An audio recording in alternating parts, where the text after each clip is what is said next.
ಭಾರತದ ಸ್ವಾತಂತ್ರ್ಯಕ್ಕಾಗಿ ತಮ್ಮ ಲೇಖನ, ಭಾಷಣ ಮತ್ತು ಹೋರಾಟದ ಮೂಲಕ ಲಕ್ಷಾಂತರ ಯುವಕರಲ್ಲಿ ದೇಶಭಕ್ತಿಯ ಜ್ವಾಲೆ ಹೊತ್ತಿಸಿದ ನಾಯಕ ಯಾರು ಗೊತ್ತೇ? ಅವರೇ ಬಿಪಿನ್ ಚಂದ್ರಪಾಲ್.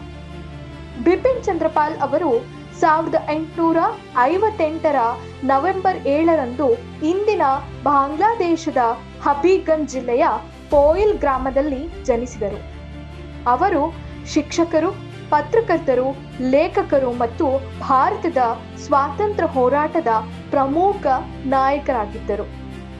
ಲಾಲಾ ಲಜಪತ್ ರಾಯ್ ಮತ್ತು ಬಾಲ ಗಂಗಾಧರ ತಿಲಕ್ ಅವರೊಂದಿಗೆ ಸೇರಿ ಲಾಲ್ ಬಾಲ್ ಪಾಲ್ ಎಂಬ ತ್ರಿಮೂರ್ತಿಯಲ್ಲಿ ಒಬ್ಬರಾಗಿದ್ದರು. 1905 ನಡೆದ ಬಂಗಾಳ ವಿಭಜನೆ ವಿರುದ್ಧ ಅವರು ಜನರನ್ನು ಸಂಘಟಿಸಿದರು. ವಿದೇಶಿ ವಸ್ತುಗಳನ್ನು ಬಹಿಷ್ಕರಿಸಿ ಸ್ವದೇಶಿ ವಸ್ತುಗಳನ್ನು ಬಳಸುವಂತೆ ದೇಶದಾದ್ಯಂತ ಕರೆ ನೀಡಿದರು. ಅವರ ಪ್ರಭಾವಶಾಲಿ ಭಾಷಣಗಳು ಮತ್ತು ಲೇಖನಗಳು ಭಾರತೀಯರಲ್ಲಿ ಸ್ವಾಭಿಮಾನ ಮತ್ತು ಸ್ವಾತಂತ್ರ್ಯದ ಕನಸನ್ನು ಬಲಪಡಿಸಿದವು.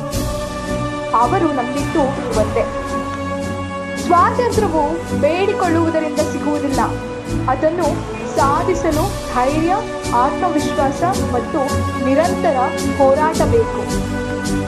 ಬಿಪಿನ್ ಚಂದ್ರಪಾಲ್ ನಮಗೆ ಕಲಿಸಿದ ಪಾಠ: ದೇಶವನ್ನು ಬದಲಾಯಿಸಲು ಮೊದಲು ನಮ್ಮ ಆಲೋಚನೆ, ನಮ್ಮ ಜೀವನ ಮತ್ತು ನಮ್ಮ ಆಯ್ಕೆಗಳು ಸ್ವದೇಶಿಯ ಕಡೆ ತಿರುಗಬೇಕು. ಜೈ ಹಿಂದ್, ವಂದೇ ಮಾತರಂ.